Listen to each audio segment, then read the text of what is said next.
Traduction de l'art de la prière de Neville Goddard. Deuxième partie. La loi universelle de réversibilité est le fondement sur lequel reposent ces affirmations. Le mouvement mécanique provoqué par la parole était connu depuis longtemps, bien avant que quiconque ne songe à la possibilité d'une transformation inverse, c'est-à-dire à la reproduction de la parole par un mouvement mécanique, le phonographe. Pendant longtemps, l'électricité a été produite par frottement, sans que l'on ait jamais imaginé que le frottement à son tour puisse être produit par l'électricité. Que l'homme réussisse ou non à inverser la transformation d'une force, il sait néanmoins que toutes les transformations de force sont réversibles. Cette loi est de la plus haute importance car elle vous permet d'anticiper la transformation inverse une fois la transformation directe vérifiée. Si vous saviez ce que vous ressentiriez en réalisant votre objectif, alors, inversement, vous sauriez quel état vous pourriez atteindre en éveillant en vous ce sentiment.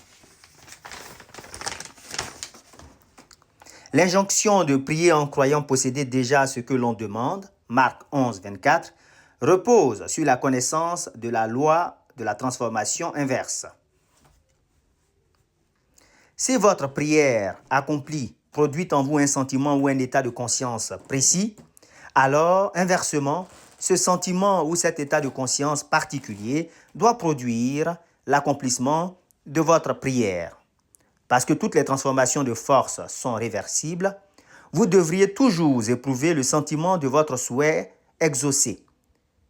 Vous devriez éveiller en vous le sentiment d'être et de posséder ce que vous avez toujours désiré être et posséder. Cela se fait facilement en contemplant la joie que vous ressentiriez si votre objectif devenait réalité, afin que vous viviez, évoluiez et soyez dans le sentiment que votre souhait est exaucé. Le sentiment du souhait est exaucé, s'il est assumé et soutenu, doit objectiver l'état qu'il aurait engendré. La loi explique pourquoi la foi est la ferme assurance des choses qu'on espère, la démonstration de celles qu'on ne voit pas. Hébreux 11, 1. Et pourquoi il appelle les invisibles comme si elles étaient, et les invisibles deviennent visibles. Romains 4, 17.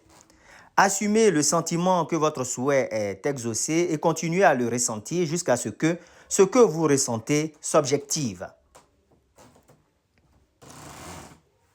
Si un fait physique peut produire un état psychologique peut produire un fait physique. Si l'effet A peut être produit par la cause B, alors inversement, l'effet B peut être produit par la cause A.